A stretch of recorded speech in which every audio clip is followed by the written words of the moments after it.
महंगी हो बिजली महारानी, रंदा की कैसे बढ़े कहानी। ना घर उजाला ना घर पानी, बिजली के झटके तुम खूब मारती, बिजली मैया हम सब उतारे तेरी आरती। इन्हीं लोगों ने ले ली ना दुपट्टा मेरा, हमरी न मानो बजजवा से पूछो, जिसने सर पी गज दीना दुपट्टा मेरा। हमरी न मानो रंगरेजवा से पूछो, जिसने गुलाबी रंग दीना दुपट्टा मेरा। हमरी न मानो सिपहिया से पूछो, बीच बजरिया जिसने छीना दुपट्टा मेरा।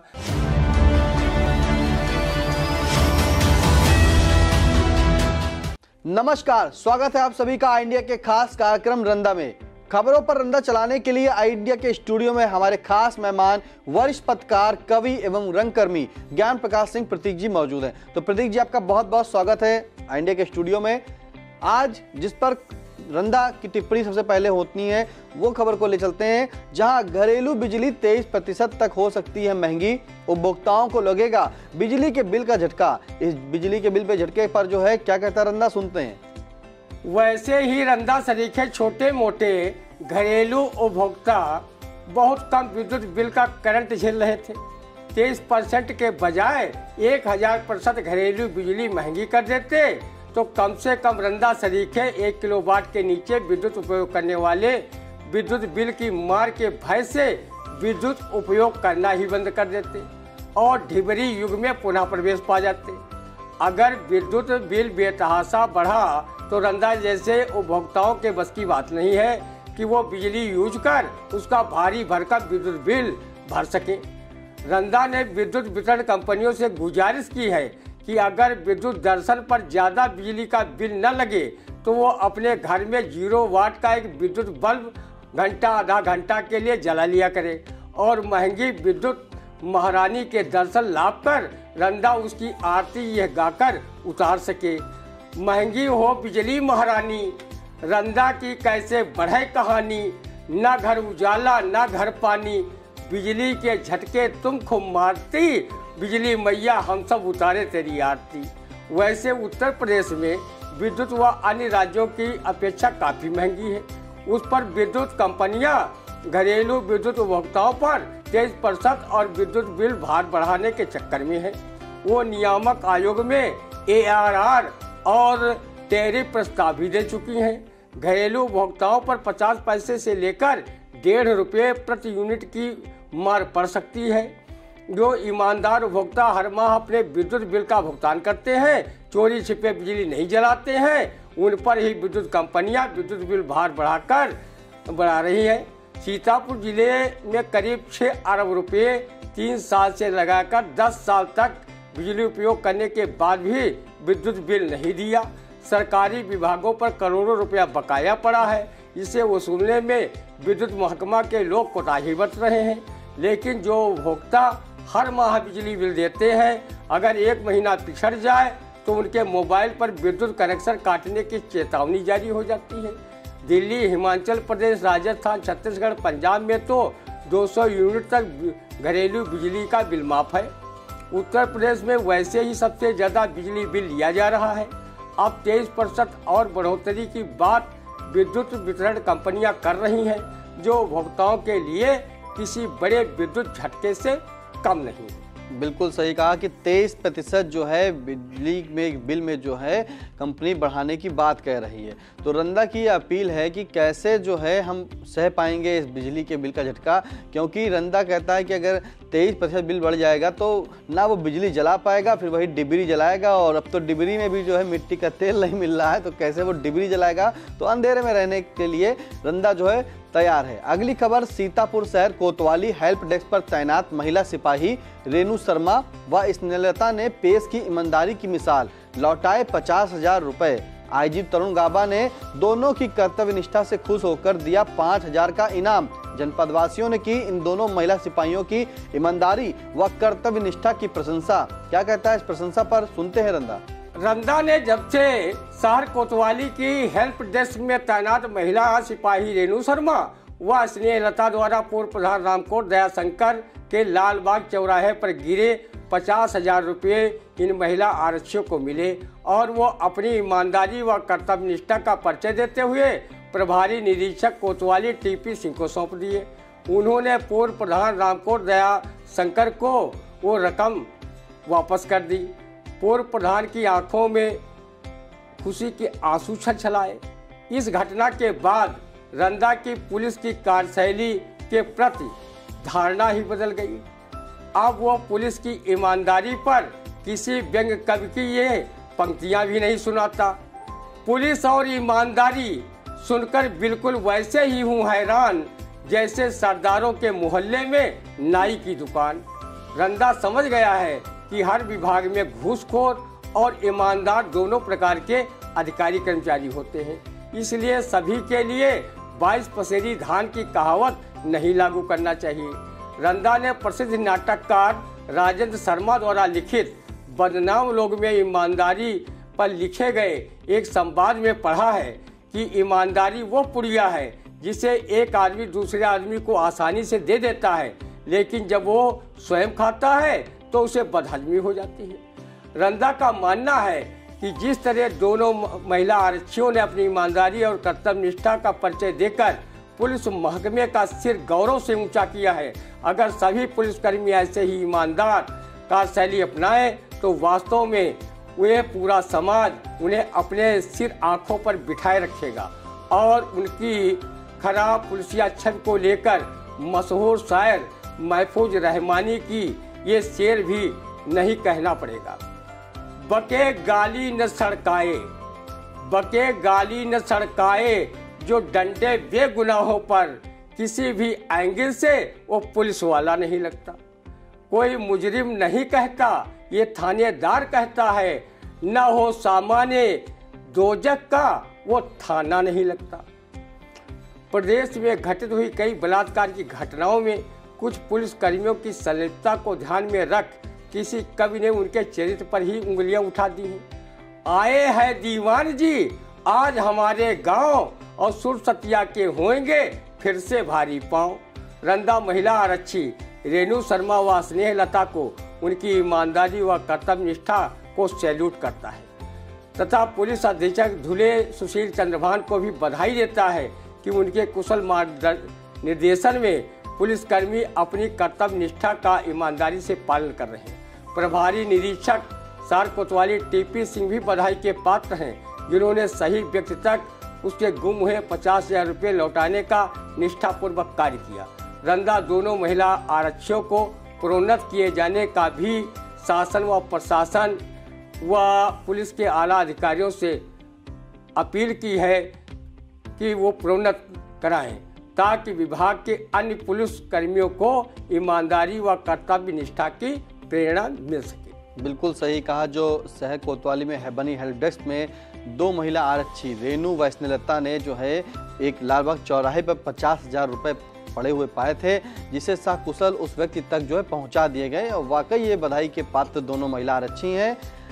इसके लिए रंदा ने जो है अपील भी की है कि उन्हें प्रोन्नत किया जाए और वहीं आईजी तरुण गाबा ने जो है उन्हें 5,000 रुपये नगद पुरस्कार से भी सम्मानित करने की बात कही है। अगली खबर, सीतापुर समेत 19 जिलों के किसानों का कर्ज हुआ माफ। कृषि मंत्री सूर्य प्रताप शाही ने कहा कि इन किसानों को 5 साल पहले नहीं मिला था कर्ज माफी का लाभ। अब इस कर्ज माफी पर क्या कहता है रंदा, सुनते हैं। यत जीवेत सुखम जीवेत ऋणम कृत्वा घृतम पिबेत, अर्थात जब तक जियो तब तक मौत से जियो, पैसे न हो तो उधार लेकर घी पियो। सरकारें वोट बैंक के चक्कर में कर्जे माफ करेंगी ही। चारवाकों के इस महावाक्य पर चलने वाले रंदा सरीखे किसान कृषि मंत्री सूर्य प्रताप शाही के इस कर्ज माफी की घोषणा से काफी गदगद हैं। वो कृषि मंत्री श्री शाही के मुंह में घी शक्कर कहकर शुक्रिया अदा कर रहे हैं कि कम से कम 2017 में भाजपा में विधानसभा जीतने के लिए किसानों की जो कर्ज माफी का वादा किया था, जो चुनाव के 6वें वर्ष में पूरा होते दिख रहा है। विपक्षी लोग कहते हैं किसानों की कर्ज माफी में 6 वर्ष लगे, कहीं उद्योगपतियों का कर्ज होता तो ये सरकार कर्ज माफ करने में 6 घंटे का भी समय नहीं लगाती। किसानों की कर्ज माफी की नींव 1990 में तत्कालीन मुख्यमंत्री मुलायम सिंह यादव ने डाली थी। उन्होंने किसानों का 10,000 रुपये तक का कर्ज माफ किया था। रंदा ने तब भी इस कुंडलिया से मुलायम सरकार पर किसान कर्ज माफी को लेकर कटाक्ष किया था।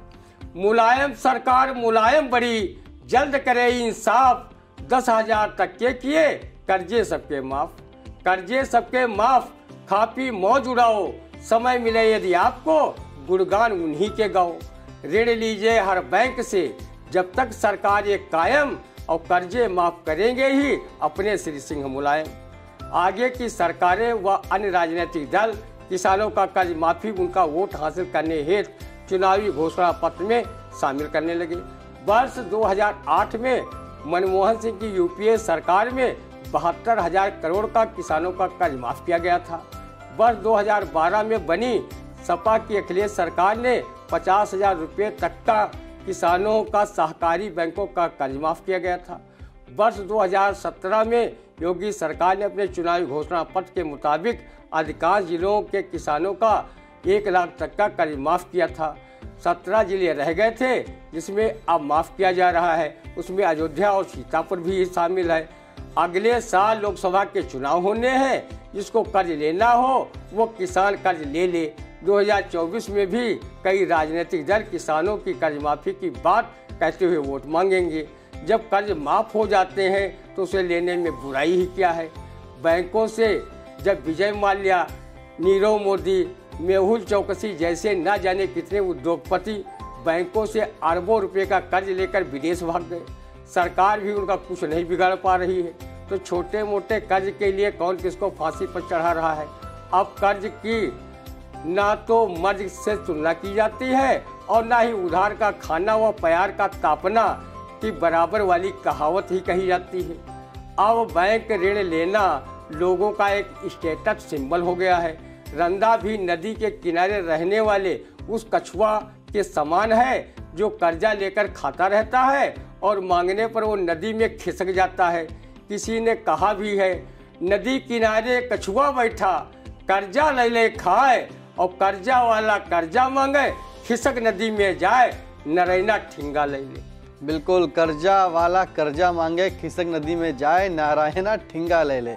मतलब कछुआ को बताया है कि जब वो खाने के लिए आता है तो आ जाता है, जैसे उसको पास जाओ तो वो तुरंत नदी में वापस चला जाता है। ये रंदा ने कहा है। वाकई जो जिस तरह से सरकार आती है तो अपने चुनावी वादे के लिए जो है किसानों को कर्जा माफ करने की बात कहती है और कर्जा माफ करती है। अगर यही चीज़ जो है किसानों पर ध्यान दे दिया जाए, किसानों को प्रोन्नत किया जाए, किसानों के लिए सोचा जाए, क्योंकि सरकार जो है वो किसी भी तरह से जो है जब कोई चुनावी वादे करती है तो किसानों को ही टारगेट करके किसानों के कर्ज माफी या किसानों की आय दोगुनी के लिए बात करती है। पहले प्रतीक जी, जैसे ये जो गन्ना के मूल्य के लिए किसानों ने कहा था कि सरकार जो गन्ना मूल्य निर्धारित, अभी तक गन्ना मूल्य जो निर्धारित नहीं किया गया है। हाँ, गन्ना मूल्य निर्धारित नहीं किया गया है और रंदा का प्रस्तोता भी एक गन्ना किसान है। जितनी लागत गन्ने में आ रही है उतना मूल्य गन्ना मिलों से नहीं मिल रहा है। घाटे का सौदा है, मरता ना तो क्या करता कि कहावत पर ही गन्ने की खेती की जाए। तो सरकार तो कहती है कि गन्ना जो है मूल्य बढ़ाएंगे और हर बार यही कहती है। सरकारें तो बहुत कुछ कहती हैं, लेकिन करती सरकारें तो ये भी कहती थी कि 2 करोड़ हर साल हम रोजगार देंगे। केंद्र सरकार में 10 लाख पद खाली पड़े हैं, उस पर एक पद नहीं भरा गया है। तो कथनी और करनी में बहुत अंतर है। बिल्कुल सही, कथनी और करनी में बहुत ही अंतर है। अगली खबर, गंगा प्रदूषित करने में उन्नाव की 2 फैक्ट्रियां हुई बंद। क्या कहता है रंदा, सुनते हैं। रंदा ने फिल्म राम तेरी गंगा में अदाकारा मंदाकिनी के मुंह से नगमा करुण भाव में गाते हुए सुना था, गंगा बिचारी कहे ये रोते रोते, राम तेरी गंगा मैली हो गई, पापियों के पाप धोते धोते। उन पापियों के पाप में फैक्ट्रियों का दूषित पानी भी मिल रहा है, जिससे पतित पावनी गंगा का पानी और प्रदूषित व गंदा हो गया है। जो नहाने की कौन कहे, आचमन योग्य भी नहीं बचा है। गंगा नदी के जल को निर्मल व स्वच्छ बनाए रखने के लिए पूर्व प्रधानमंत्री स्वर्गीय राजीव गांधी के कार्यकाल में योजना बनी थी। मोदी सरकार ने नमामि गंगे परियोजना का रूप देकर अब तक अरबों का बजट गंगा की स्वच्छता व घाटों की भव्यता प्रदान करने में खर्च कर चुकी है, लेकिन अभी तक गंगा मैया के जल को स्वच्छ नहीं किया जा सका है। जबकि देश के पीएम नरेंद्र मोदी स्वयं मां गंगा के सपूत बने हुए हैं। जब काशी में चुनाव लड़ने मोदी जी आए थे तब उन्होंने कहा था, मुझे तो मां गंगा ने बुलाया है। वो गंगा मां नरेंद्र मोदी की सरकार रहते निर्मल न रहे तो दुख होता ही है। उसमें प्रदूषित नालों का पानी गिरता रहे, उसमें गंदगी वाली चीज़ें डाली जाए, ये बड़ी शर्म की बात है। उन्नाव के 2 गंदे नाले बंद करने से काम नहीं चलेगा। जितने गंगा में गंदे नाले गिरते हैं उन सबको बंद किया जाए।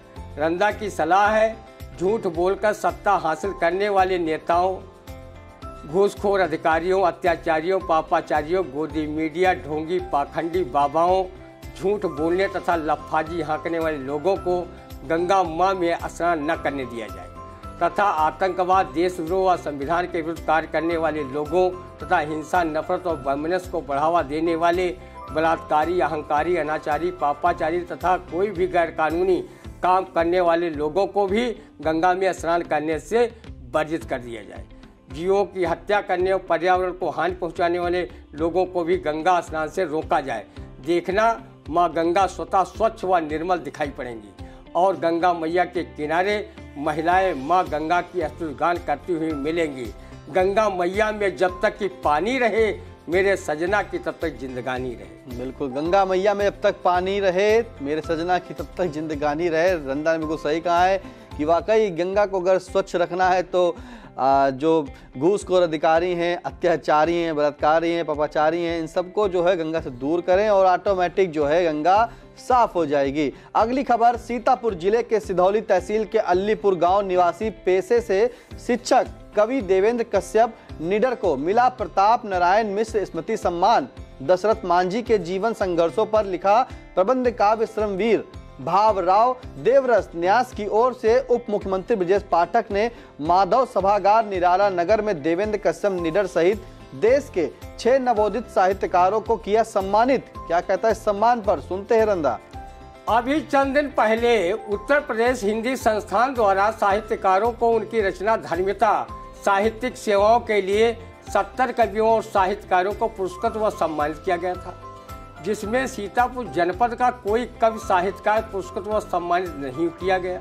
रंदा को इस बात का काफी दुख महसूस हुआ कि जो जिला सदियों से साहित्य के क्षेत्र में अग्रणी माना जाता रहा हो, जहाँ के कवियों साहित्यकारों ने अपनी लेखनी का लोहा अखिल विश्व को मनवाया हो और जहाँ कवि शिरोमणि नरोत्तम दास, डॉक्टर नवल बिहारी मिश्र, डॉक्टर कृष्ण बिहारी मिश्र, डॉक्टर कुंवर चंद्र प्रकाश सिंह, पंडित उमादत्त सारस्वत, डॉक्टर गणेश दत्त सारस्वत, डॉक्टर श्याम सुंदर मिश्र मधुप, द्विज बलदेव, चतुर्भुज शर्मा, रामजी दास कपूर रमन जी, अवधेश बिहारी शुक्ल अवधेश, पंडित कृष्णदत्त त्रिवेदी, पंडित केदारनाथ त्रिवेदी नवीन, पंडित उमा प्रसाद वाजपेयी सुजान, पंडित लक्ष्मी नारायण शर्मा कृपाण, पंडित बलभद्र प्रसाद दीक्षित परहेज जैसे नामचीन कवियों की धरा रही हो, उस साहित्यिक धरा से कोई भी साहित्यकार कवि उत्तर प्रदेश हिंदी संस्थान द्वारा इस वर्ष सम्मानित नहीं किया गया। लेकिन इसी बीच खबर आई कि ऊर्जावान युवा कवि एवं पेशे से शिक्षक देवेंद्र कश्यप निडर को उप मुख्यमंत्री ब्रजेश पाठक द्वारा माधव सभागार निराला नगर में भाऊजी देवरस न्यास की ओर से प्रताप नारायण मिश्र स्मृति सम्मान से अलंकृत किया है।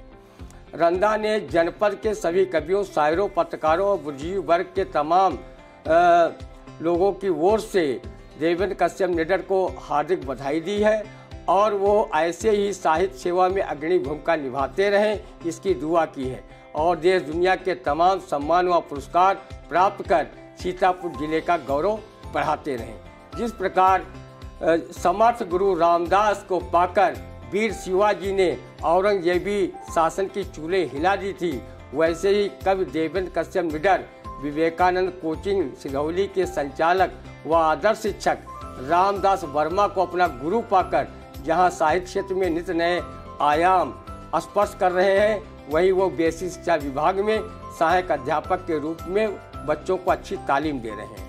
ईश्वर उन्हें हमेशा कामयाबी के पथ पर अग्रसर करे। प्रबंध काव्य श्रमवीर, जिसे स्वयं देवेंद्र कश्यप मिडा ने लिखकर प्रताप नारायण मिश्र स्मृति पुरस्कार उप मुख्यमंत्री ब्रजेश पाठक के कर कमलों से प्राप्त किया है, उसी श्रमवीर प्रबंध काव्य से रंदा कुछ पंक्तियां चुनकर निडर को आशीर्वाद के रूप में प्रस्तुत कर रहा है। उत्साह सदा ही में रखिए, उत्साह सदा ही में रखिए, उत्साह सफलता देता है, उत्साह कठिन श्रम करवा कर उत्साह पीर हर लेता है। उत्साह संपदा मानव की, जिससे मानव होता महान, उत्साह बिना पौरुष घटता, मिट जाता है नामो निशान। उत्साह जगाता आशा को, उत्साह सिद्ध सबको देता, उत्साह मिटाता मन का अघ, उत्साह निराशा हर लेता। इसलिए नहीं इसको खोना, पुरुषार्थ बोध करवाता है, जिसके दम से निज मेधा का लोहा मनुष्य मनवाता है। अंधियारा चाहे कितना हो, रब से न तनिक लड़ पाता है, इतिहास मनुष्य रचता हो जो संसार गीत गुण गाता है। इतिहास मनुष्य रचता हो जो संसार गीत गुण गाता है। वाकई शिक्षक जो है उनको जो है रंदा और इंडिया परिवार उनको बधाई देता है। अगली खबर, थाना रामपुर मथुरा क्षेत्र में बाइक सवार बदमाशों ने युवक से छीना मोबाइल, भुक्तभोगी ने पुलिस से की शिकायत। क्या कहता है रंदा, सुनते हैं। इन्हीं लोगों ने ले ली ना दुपट्टा मेरा, हमरी न मानो बजजवा से पूछो, जिसने असर पी गज दीना दुपट्टा मेरा, हमरी न मानो रंग रजवा से पूछो, जिसने गुलाबी रंग दीना दुपट्टा मेरा, हमरी न मानो सिपहिया से पूछो, बीच बजरिया जिसने छीना दुपट्टा मेरा। जब फिल्म पाकीजा की बड़ा खूबसूरत अदाकारा मीना कुमारी एक गाना रुवासी आवाज में गाती गाती खुदा को प्यारी हो गई, जिसका दुपट्टा आज तक ना तो पुलिस बरामद कर सकी है और ना ही बीच बाजार उसे छीनने वालों को ही गिरफ्तार कर जेल का मेहमान बना पाई है। तो बेचारे रामपुर मथुरा क्षेत्र के युवक के सरेराह लूटे गए मोबाइल को पुलिस बरामद कर लेगी और गुनहगारों को जेल की हवा खिला पाएगी, ये तो वक्त ही बताएगा। अगर रामपुर मथुरा पुलिस का अपराधियों लुटेरों पर इकबाल ही कायम होता तो किसी भी लुटेरे को सरेराह मोबाइल तो क्या कोई भी चीज़ लूटने की हिम्मत ही नहीं होती। रामपुर मथुरा क्षेत्र में लूटपाट की घटनाएं कुछ ज़्यादा ही बढ़ी हैं। पुलिस को लुटेरों को पकड़ने हेतु अपना ईमानदार प्रयास जारी रखना चाहिए ताकि लुटेरे सरेराह लूटपाट करने का दुस्साहस न कर सके। तो आपने सुना कि किस तरह से जो है रंदा ने एक मोबाइल लूटने पर जो है इतनी बड़ी टिप्पणी की और बिल्कुल सही कहा। जो अगर पुलिस का खौफ अगर कायम होता तो वाकई रामपुर मथुरा में लगातार जो घटनाएं हो रही हैं वो ना होती। अगली खबर, श्रद्धा और उत्साह के साथ मनाया गया मकर संक्रांति का पावन पर्व खिचड़ी, भोज कराकर याचकों को दिया गया दक्षिणा दान। क्या कहता है इस दान पर, सुनते हैं रंदा। धन के 15 मकर 25, चिल्ला जाड़ा दिन 40, अर्थात मकर संक्रांति के बाद जोरदार जाड़ा सिर्फ 40 दिन तक ही रहता है। मकर संक्रांति के दिन से खरमास की समाप्ति हो गई है। अब सूर्य भगवान का रथ गधों के बजाय फिर से घोड़े खींचेंगे। कुंवारे कुंवारियों की शादी की इंतजार की घड़ियां समाप्त हो गई हैं, क्योंकि खरमास के बाद शादी ब्याह की लग्न मुहूर्त शुरू हो गई है। इस वर्ष सावन महीना 60 दिनों का होगा, अर्थात मलमास होगा। शादी ब्याह की भी 59 मुहूर्त हैं।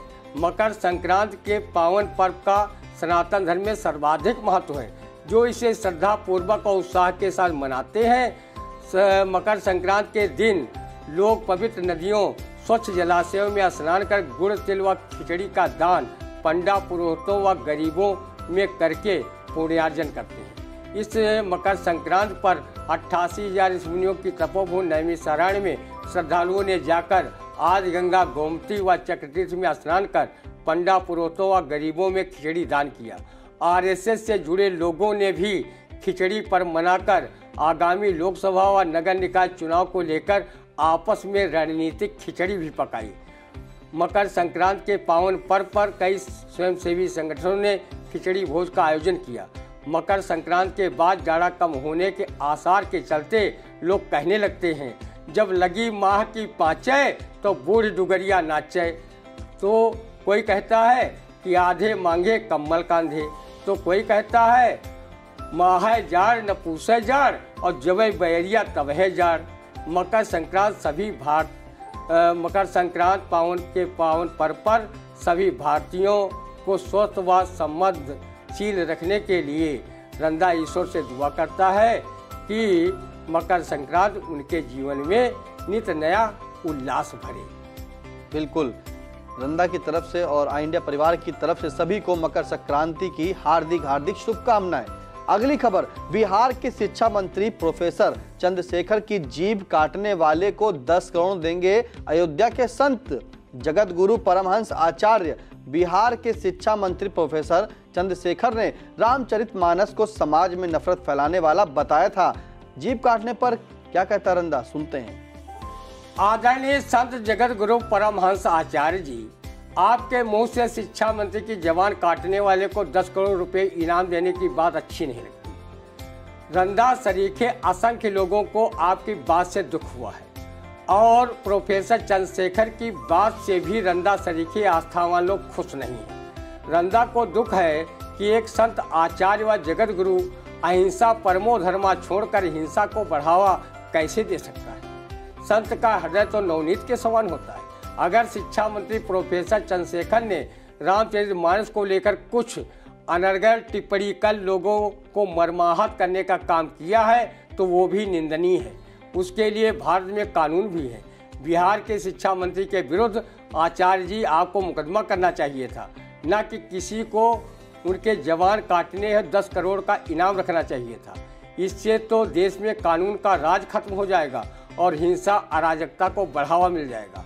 आचार्य जी, आप जिस अयोध्या में रहते हैं उस अयोध्या का शाब्दिक अर्थ होता है जहाँ पर कभी युद्ध न हुआ हो, और दूसरा नाम अवधपुरी भी है जिसका शाब्दिक अर्थ है वो पुरी जहाँ पर किसी का वध न किया गया हो। ऐसी पवित्र अयोध्या के संत आचार्य होकर हिंसा को बढ़ावा देने की बात कर रहे हैं। इसके लिए प्रोफेसर के साथ साथ आप पर भी कानूनी कार्रवाई होनी चाहिए। बिहार के शिक्षा मंत्री को अपने दायित्व का निर्वहन करना चाहिए। उन्हें रामचरितमानस को लेकर नफरती बयान नहीं जारी करने चाहिए। रामचरितमानस आम जनमानस में आस्था व विश्वास का महाकाव्य है। रंदा भी इस चौपाई से इत्तेफाक रखता है। रामायण सुरतर की छाया, दुख बहादुर निकट जो आया। राम कथा सुंदर कर तारी, संशय बिहक उड़ावन हारी। मर्यादा पुरुषोत्तम भगवान श्री राम की मर्यादा, भाइयों में परस्पर प्रेम, सबरी निषाद राज जी के प्रति भगवान राम का शाश्वत प्रेम, वीर हनुमान व सुग्रीव की मित्रता का जो वर्णन रामचरितमानस में मिलता है वो वास्तव में जीवन में आत्मसात करने की जरूरत है। रंदा को लगता है संत आचार्य जी के पास अकूत धन संपत्ति हो गई है। वो शिक्षा मंत्री तक की जवान कटवाने है 10 करोड़ खर्च करने को तैयार है। अरे संत जगत गुरु आचार्य जी, अगर आपको करोड़ों खर्च ही करने हैं तो इस जाड़े में करोड़ों के कम्बल खरीद कर गरीबों में बंटवा दें। उनके लिए अलाव की व्यवस्थाएं करवा दें। गौशालाओं में भूखे पेट गायें मर रही हैं, उनके भूसे चारे की व्यवस्था करा दें। आपको पुण्य मिलेगा। पाप व हिंसा की बातें आपके मुंह से शोभनीय नहीं है। आचार्य याद रखें, जब मेरठ के मीट व्यवसायी याकूब कुरैशी बसपा सरकार में मंत्री थे तब उन्होंने डेनमार्क के एक कार्टूनिस्ट जिसने पैगंबर हजरत मोहम्मद साहब की शान में गुस्ताखी करते हुए उनका कार्टून बनाया था। डेनमार्क के लीजेंड पोस्टन नामक अखबार में छपे इस कार्टून से पूरी दुनिया में हाहाकार मच गया था। जगह जगह प्रदर्शन हुए थे। याकूब कुरैशी मुसलमानों के लीडर बनने के चक्कर में कार्टूनिस्ट के सर को काट लाने वाले पर 21 करोड़ का इनाम रखा था। समय चक्र बदला। आज बगैर लाइसेंस मीट व्यवसाय करने में पूर्व मंत्री याकूब कुरैशी अपने पुत्र सहित जेल में है और डेनमार्क का कार्टूनिस्ट अपनी मौत मर चुका है। लेकिन उस पर डेनमार्क सरकार ने दुनिया भर के दबाव के बावजूद कोई कानूनी कार्रवाई ये कहकर नहीं की कि हमारे देश में मीडिया स्वतंत्र है, प्रेस की आज़ादी पर हम पाबंदी नहीं लगा सकते।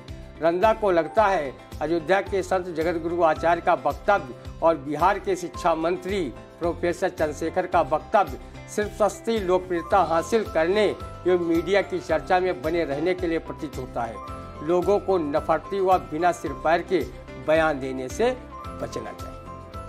जी बिल्कुल, आपने सही कहा कि अयोध्या के संत जगत गुरु आचार्य का जो वक्तव्य है वह शोभनीय नहीं है और बिहार के शिक्षा मित्र प्रोफेसर चंद्रशेखर का जो वक्तव्य वो भी शोभनीय नहीं है। कार्यवाही दोनों पर होनी चाहिए, क्योंकि जिस तरह से जो संत हैं, संत का काम ये नहीं है कि हिंसा फैलाना, और वहीं जो प्रोफेसर शिक्षा मंत्री जो हैं चंद्रशेखर, उनको भी अपनी वाणी पर विराम लगाना चाहिए। और जिस तरह से उन्होंने रामचरितमानस पर जो है अगर टिप्पणी की है तो उस पर भी उनको टिप्पणी नहीं करनी चाहिए, क्योंकि आस्था से खेलना किसी की जो है किसी के लिए भी सही नहीं है।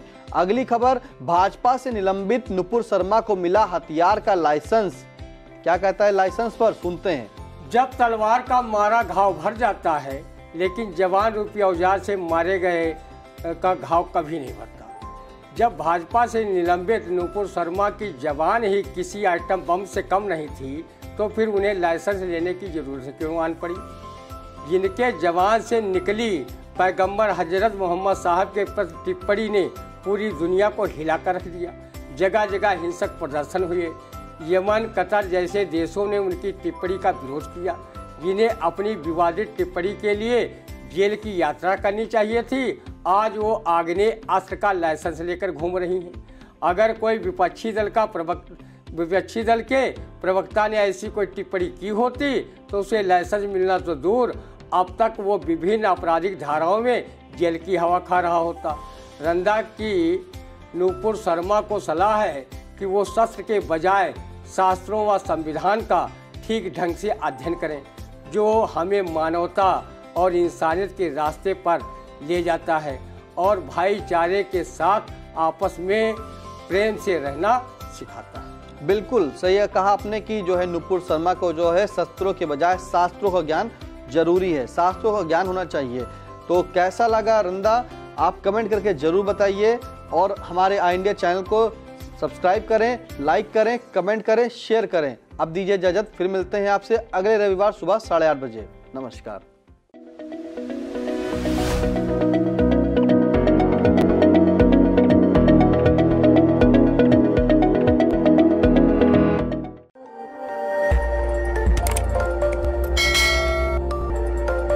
खबर आपकी, नजर हमारी।